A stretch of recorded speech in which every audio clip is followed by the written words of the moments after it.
Hello everyone and welcome to my channel. तो जैसे कि आप सभी को पता है कि करवा चौथ आने वाला है, मतलब 3 दिन के बाद करवा चौथ है। और जैसे कि मैंने आप सबको पहले से बताया था कि मैं इस बार डायमंड फेशियल करूंगी। इस बार नहीं, मैं हर साल डायमंड फेशियल करती हूँ, मतलब साल में एक बार तो मैं फेशियल जरूर कराती हूँ करवा चौथ के टाइम पे। और मैं डायमंड फेशियल ही चूज करती हूँ क्योंकि मुझे डायमंड फेशियल पर्सनली बहुत सूट करता है।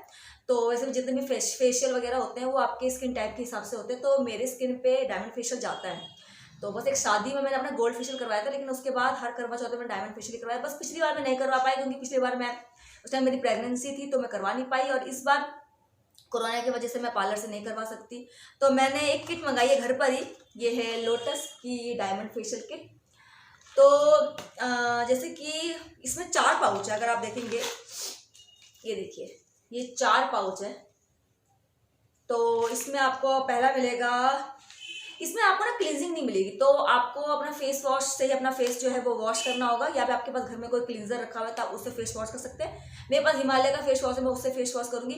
उसके बाद सेकंड स्टेप है आपका, मतलब इसके हिसाब से फर्स्ट स्टेप है आपका स्क्रबिंग का, और सेकंड स्टेप है उसके बाद आपका ये एक्टिवेटर है, और मतलब जैसे कि मसाज जेल आप इसे कह सकते हैं, ये वो है।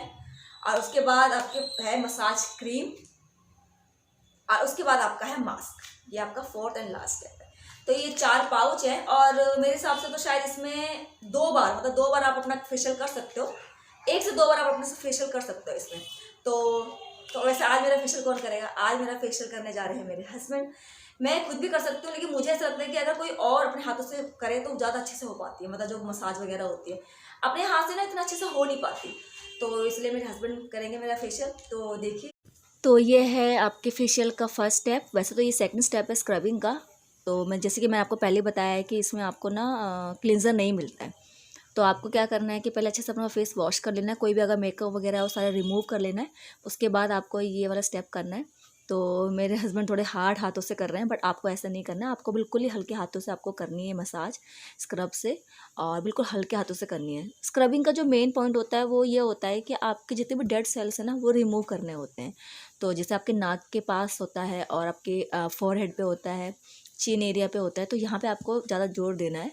तो बाकी आप स्टेप अपने हिसाब से कीजिए। बस मैं आपको दिखा रही हूँ कि जो मेरे हस्बैंड कैसे कर रहे हैं। तो मेरे हस्बैंड तो एक्सपर्ट नहीं है, तो मैं उनको बता रही हूँ साथ साथ में कि कैसे उनको करना है। तो प्लीज़ आप माइंड मत कीजिएगा। और मैंने क्या किया, इसके स्क्रबर में गुलाब जल मिला लिया है। तो रोज़ वाटर आप मिला सकते हैं, चाहे तो आप पानी भी मिला सकते हैं।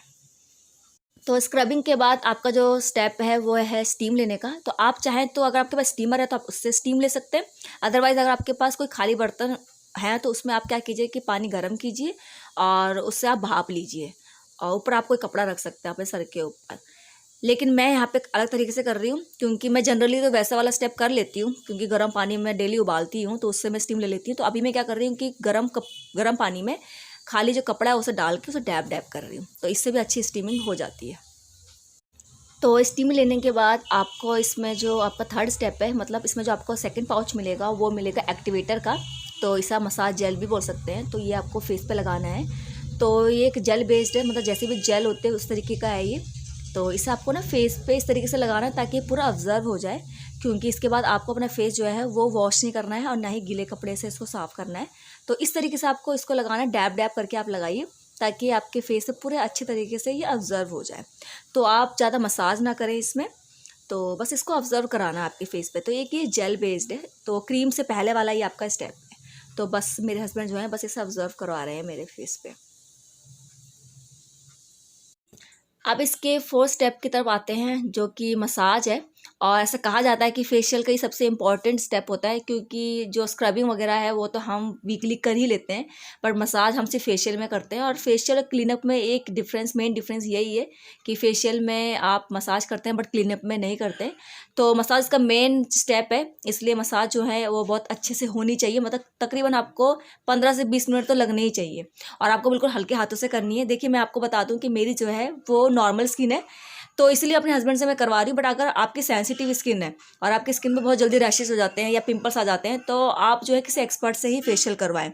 और दूसरी बात ये कि मैंने यहाँ पे इसमें जो मसाज क्रीम है इसमें ना 2 कैप्सूल मिला लिए विटामिन ई की। आप चाहे तो एसेंशियल ऑयल भी मिला सकते हैं, इससे आपको एक एक्स्ट्रा बेनिफिट भी मिलेगा। तो उसको 2 कैप्सूल मिलाने के बाद मिक्स करने के बाद ये मैं, हाँ, मेरे हस्बैंड जो हैं वो मसाज कर रहे हैं। और वैसे तो ये फास्ट फॉरवर्ड में है, इसलिए आपको लग रहा होगा शायद कि काफ़ी हार्श उनके मतलब हाथ हैं, लेकिन नहीं, वो काफ़ी मतलब हल्के हाथों से ही कर रहे हैं, क्योंकि मैंने उनको कहा था हल्के हाथों से ही करें। और दूसरी बात ये कि अगर आप मसाज अब करते हैं तो आपको सर्कुलर मोशन में करना है, नीचे से ऊपर की तरफ ले जाना है। ये नहीं कि आप ऊपर से नीचे की तरफ ले जाएँ, इससे क्या होगा कि आपकी स्किन ना बहुत जल्दी लूज़ हो जाएगी और आपकी स्किन पर बहुत जल्दी जो है मतलब रिंकल्स वगैरह आ जाते हैं। तो आपको इसमें सारी चीज़ें कवर करनी है, मतलब फॉरहेड से लेके आपका नेक एरिया भी पूरा आपको इसमें कवर करना है। तो ये आपका जो है मेन जो स्टेप है। और ये आपके जो लोटस की जो डायमंड फेशियल है ना, इसमें आपका ये थर्ड स्टेप आता है। और वैसे लेकिन अगर आप करते हैं तो ये आपका फोर्थ स्टेप है, क्योंकि मैंने बीच में स्टीमिंग भी ली है। तो ये है। तो यहाँ पे मैं उनको बता रही हूँ कि उनको ऐसा करना है, क्योंकि उनको नहीं आते हैं, तो मैं उनको बता रही हूँ कि ऐसे ऐसे वो करें। तो बस मुझे ये था कि मुझे किसी और के हाथों से करवाना था, इसलिए मैं उनके हाथों से करवा रही हूँ।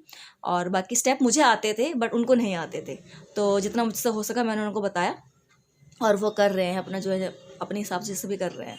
तो मैं उनको बता रही हूँ कि अगर आप जैसे गालों पे ले रहे हैं तो हल्के हाथों से आपको ऊपर की तरफ लेना है, नीचे की तरफ ना लें। लेकिन जो मैंने आपको इसमें टिप दी है ना कि आप उसमें एसेंशियल ऑयल या विटामिन ई की कैप्सूल मिला, वो आप ज़रूर करके देखें, तो आपको एक्स्ट्रा बेनिफिट मिलेगा। और दूसरी चीज़ ये कि ये जो लोटस का डायमंड है ना, ये मैं पहले भी ट्राई कर चुकी हूँ और मैंने जो है पार्लर से करवाया था, तो मुझे इसका ना बहुत अच्छा इसका इफेक्ट मिला, मुझे सीरियसली बहुत अच्छा, इसलिए मैंने इसको सेकेंड ट्राई दिया। तो आप चाहें तो आप इसको सेकेंड ट्राई दे सकते हैं, वरना आप गोल्ड फेशियल भी ट्राई कर सकते हैं। तो तो जैसे कि आप देख रहे हैं कि ये फेस पैक है जो मैं अप्लाई कर चुकी हूँ। और इसके बाद इसको ड्राई होने में 10 से 15 मिनट लगेंगे और उसके बाद मैं गीले कपड़े से साफ़ कर दूंगी। और इसके बाद 24 घंटे तक मैं अपने फेस पे पानी नहीं लगाऊंगी और 48 घंटे तक मतलब 2 दिन तक मैं अपने फेस को फेस वॉश से जो है वो साफ़ नहीं करूंगी। ऐसे ही आप भी करें जब भी आप फेशियल करें, चाहे पार्लर से करवाएं चाहे घर पे करें, तो इसी से आपको जो फेशियल का ग्लो है वो आपको मिलेगा। तो तुरंत आपको नहीं मिलता है, ऑन द स्पॉट आपको फेशियल करने के 2 या 3 दिन के बाद जो है आपके फेस पे ग्लो आता है। तो ये थी मेरी आज की वीडियो। आई होप कि आपको मेरी आज की वीडियो अच्छी लगी। अगर आपको मेरी वीडियो पसंद आई तो आप इस वीडियो को लाइक कर देना और मेरे चैनल को सब्सक्राइब कर देना। Thank you.